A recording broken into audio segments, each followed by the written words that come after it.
In the heart of an American shipyard, behind fences guarded by more than just steel, a new predator is born. It contains a small city's worth of power, carries weapons that can strike from 1,000 miles away, and is designed to remain silent and unseen for a half-century.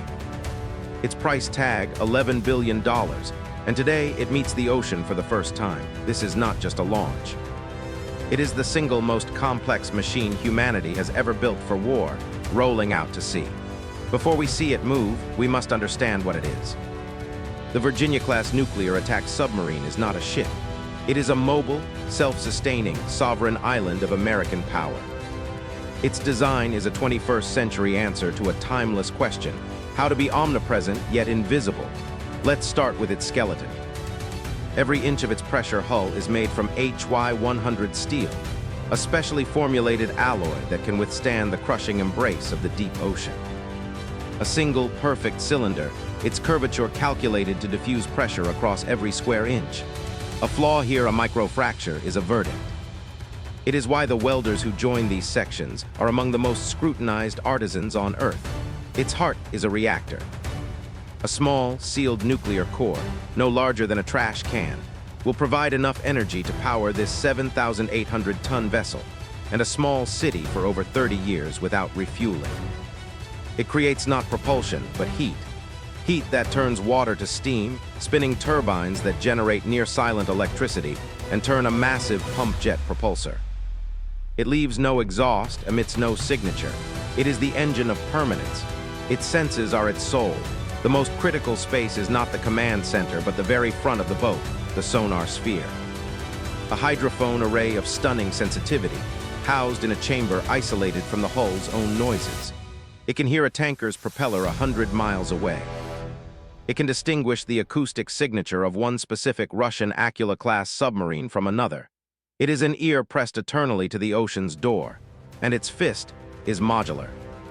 It carries up to 37 weapons, advanced torpedoes for hunting other submarines and ships, and Tomahawk land attack cruise missiles in vertical launch tubes.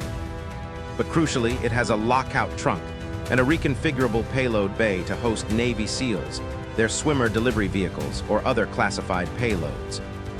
This boat is an intelligence platform, a strike vessel, and a special operations forward base. This Phantom is not born whole. Its creation is a symphony of logistics and precision, spanning nearly a decade. The process is termed modular construction. The submarine is not built from the bow to the stern, but like a puzzle in multi-deck, multi-hundred-ton sections built in parallel. Imagine building a skyscraper by constructing fully furnished apartments on their side elsewhere, then sliding them together. These modules are outfitted to an astounding degree while still in open-air workshops. Miles of color-coded piping for hydraulics, oxygen, and water. Thousands of cable runs, each tested before installation.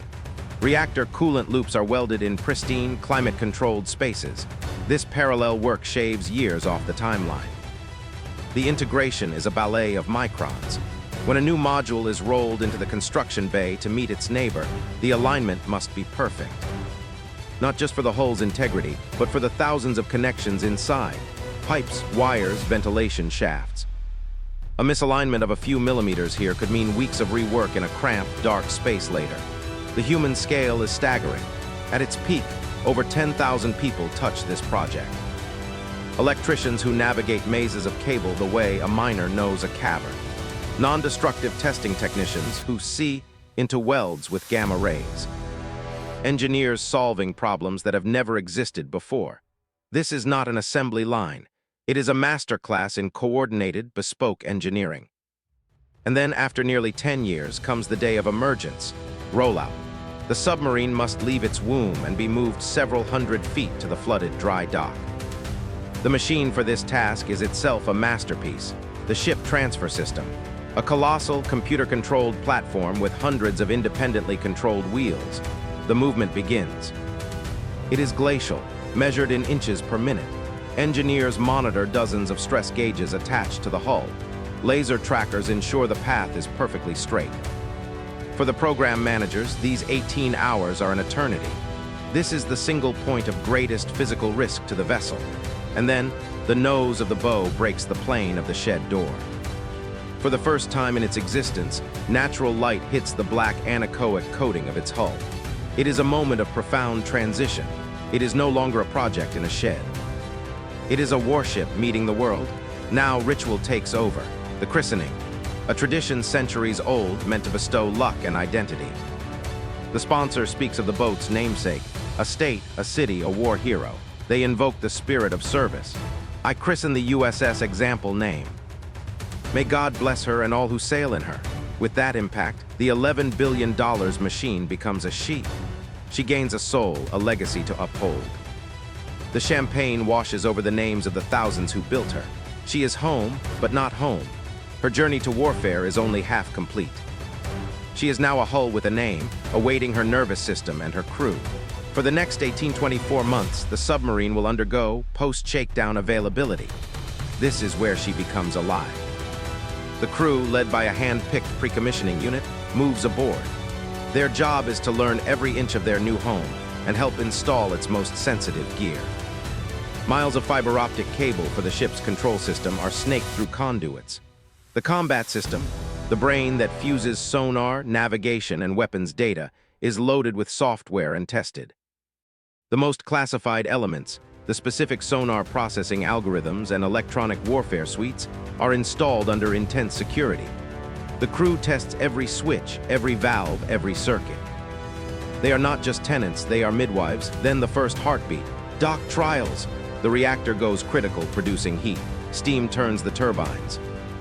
For the first time, she generates her own power, her own oxygen, her own fresh water.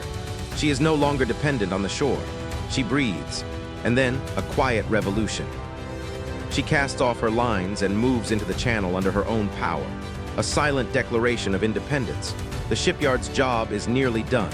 Hers is about to begin. Now comes the final, definitive test, sea trials. For weeks, she will be put through her paces in the deep water ranges off the coast. Every tactical capability is tested to its limit. Test dive. She takes her first deep breath, descending to test depth. A classified number, but far below where sunlight penetrates.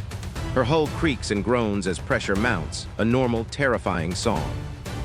Sonar technicians listen in absolute silence, establishing her acoustic signature.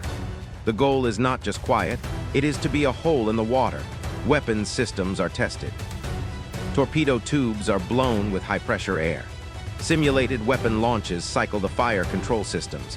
Special operations capabilities are exercised. She proves she can be a clandestine staging base. After successful trials, she returns for her final transformation, commissioning. In a formal ceremony, she is officially accepted into the United States Navy. The command is given, man our ship and bring her to life. And with that, the crew becomes her lifeblood. She is now a United States ship, a warship in active service. Her strategic impact is immediate and profound. She is a cardinal piece of great power competition. In the Atlantic, she trails Russian ballistic missile submarines. In the Pacific, she counters increasingly capable Chinese fleets. In the Middle East, she provides undetectable reconnaissance and a launch platform for precision strikes. She is the ultimate strategic insurance policy, a survivable, unpredictable, and lethal instrument of national will. And one day, with no fanfare, she departs on her first operational patrol. The lines are cast off, she slips down the channel, and then she dives. The ocean closes over her sail. The surface world forgets she is there. For the next 6 months, she will be a ghost.